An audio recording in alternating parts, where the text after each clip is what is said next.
Meu cumprimento a todos. Eu sou o professor Jaime João Pasqualini, titular da disciplina de Direito das Obrigações. Nós vamos continuar o estudo em pauta, lembrando apenas que nas aulas anteriores nós estudamos o conceito das obrigações. Vimos que as obrigações se classificam em obrigações naturais e obrigações jurídicas. As obrigações jurídicas, temos as obrigações reais, as obrigações pessoais, que são objeto do nosso estudo, e também as obrigações propter rei, que já estudamos. Estudamos os elementos constitutivos das obrigações. Lembramos que toda obrigação tem um credor, tem um devedor, tem um objeto que está devendo e tem um vínculo jurídico. Por que eu sou obrigado? Por último, nós estudamos também as fontes das obrigações e vimos que as obrigações ou nascem da lei, por exemplo, ter que pagar impostos, ou nasce de um ato ilícito, quando você faz alguma coisa errada, corta a preferencial no veículo, você é obrigado a indenizar por conta de um ato ilícito que você praticou. E a terceira fonte das obrigações, a mais comum, são os negócios jurídicos. Você é obrigado porque você concordou, você acordou, você firmou um contrato. Como exemplo, a faculdade, você paga a mensalidade porque você fez um contrato. Essa fonte de obrigação se chama negócios jurídicos e uma delas é o contrato. Na aula de hoje nós vamos falar da classificação das obrigações. Como elas se classificam? Lembrando que no direito francês haviam só duas espécies, convencionais e não convencionais. No direito romano só haviam três, dare, facere e prestare. Nós vamos estudar as obrigações no direito brasileiro. Como é que o direito brasileiro classifica as obrigações? Bom, começando quanto ao objeto. Como é que se classificam as obrigações? Quanto ao objeto, são três espécies, dar, fazer e prestar. Se tu pensar todo tipo de obrigação que tu tens para cumprir, obrigações jurídicas, será sempre um dar, que é pagar, devolver ou entregar, ou então a obrigação de fazer, que é um ato ou um serviço. Você vendeu um imóvel, você tem que assinar a escritura. É uma obrigação de fazer. Você foi contratado para consertar um veículo, é uma obrigação de fazer. E por último, uma obrigação de não fazer, que é quando você pode fazer, mas não quer se obrigar a não fazer. Como, por exemplo, você foi contratado para desenvolver um produto químico e que essa patente vai ser da empresa. Você não pode divulgar o segredo. É a obrigação de não fazer. São assim os três objetos das obrigações, dar, fazer e não fazer. Agora, o dar e o fazer são positivas, o não fazer, negativas. As obrigações, ainda quanto ao objeto, se classificam em obrigações simples. Eu tenho que entregar um carro, eu tenho que fazer isso, uma coisa só. E, evidentemente, quando for mais de um ato ou mais de uma coisa, é chamada obrigação conjunta, quanto ao objeto. Repare, essas obrigações simples ou conjunta, eu tenho que entregar um cavalo e uma vaca.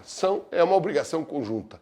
Agora, eu posso ter que entregar num ato só, que é instantânea, ou prolongado. Reparem o exemplo de um contrato de locação. É uma obrigação contínua, de trato sucessivo, não é instantânea. Você não esgota num pagamento só. Você fica pagando todos os meses. A legislação trata isso como uma obrigação periódica. Qual é a diferença? Bom, além do fato de a instantânea ser pagamento à vista e a periódica ser prolongada no tempo, é que nas periódicas se aplica a cláusula rebus sic stantibus. O que é isso? Repare, quando você assume um compromisso de pagar o aluguel todo mês para o teu locador, um contrato de locação 2 meses, isso é pacta sunt servanda. Você assumiu, tem que pagar. Mas vamos supor que deu uma contaminação, uma pandemia mundial e você tem que se deslocar para a China para fazer o tratamento. O que acontece? Você não pode mais continuar pagando aluguel. Uma cláusula, uma situação esporádica, extraordinária, impede que você continue pagando aquele aluguel. Aí se aplica a cláusula da imprevisão, chamada cláusula rebus sic stantibus. Só aplicável nos contratos prolongados de trato sucessivo e não nos instantâneos. A classificação brasileira quanto à obrigação também classifica quanto ao sujeito. Quando é só um credor e só um devedor, é uma obrigação única. Mas pode acontecer que tenham 2 devedores, eu empresto 100 mil reais para você e para o seu pai. É uma obrigação conjunta. Os 2 me devem quanto? Devem apenas 50 mil cada um. Por quê? Porque eu emprestei 100 mil reais para 2 pessoas. Se tivesse emprestado para 3 pessoas, cada um me deveria apenas 33,3%. E quando é que eu posso cobrar os 100 mil só de um? Se ela for solidária, quando tiver previsto no contrato que Jaime João Pasqualini empresta 100 mil reais para duas pessoas, A e B, e eles devem solidariamente. Nesse caso, eu posso cobrar 100 mil de um ou de outro. Outras classificações, quase já encerrando a nossa aula de hoje. A primeira delas, das outras classificações, são as obrigações de meio e de resultado. Reparem, quando você contrata um advogado ou um médico, né, você contrata um profissional para resolver o seu problema. E ele tem que aplicar todos os meios científicos que ele dispõe, né, tecnológicos e científicos, para solucionar o teu problema. O advogado tem que entrar com a ação no prazo certo, ele tem que cumprir os prazos que o juiz estabelece, tem que produzir as provas. Mas pode acontecer de perder a ação. Ou no caso do médico, você não se curar da tua doença. Tem responsabilidade? Não, eles têm obrigação de meio. Aplicar todos os meios. Mas se você não ganhar a causa, ou não se curar, ou até vier a morrer, não há responsabilidade, porque ele tem uma obrigação de meio. Eu usei aqui dois exemplos, o médico e o advogado, mas tem outros casos.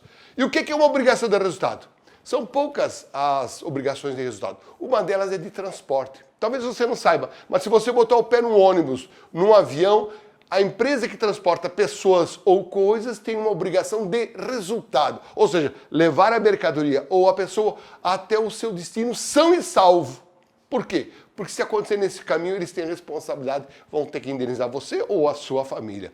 Porque é uma obrigação de resultado. Eles têm que aplicar todo o resultado, independente de culpa. Se você não chegar no seu destino são e salvo, eles têm responsabilidade, ou seja, vão ter que indenizar o prejuízo. Existem também as obrigações puras. Eu tenho que te pagar 10 mil reais, né? Como o caso de quem pega dinheiro emprestado no banco para comprar um carro. Você é dono do carro? Não. Você só será o dono do carro quando terminar de pagar. Essa é uma obrigação condicional. Existem as obrigações puras sem condição. E as condicionais quando você depende de um evento futuro. Terminar de pagar e você passa a ser dono do carro. É um exemplo. Por fim, nós temos as obrigações modais. A gente sempre cita, mas não é muito pouco acontece. Quando o pai diz, olha, esse imóvel, essa herança vai ser tua se você casar, você tiver tantos filhos. É quando estabelece uma obrigação para quem vai ser beneficiado com alguma coisa.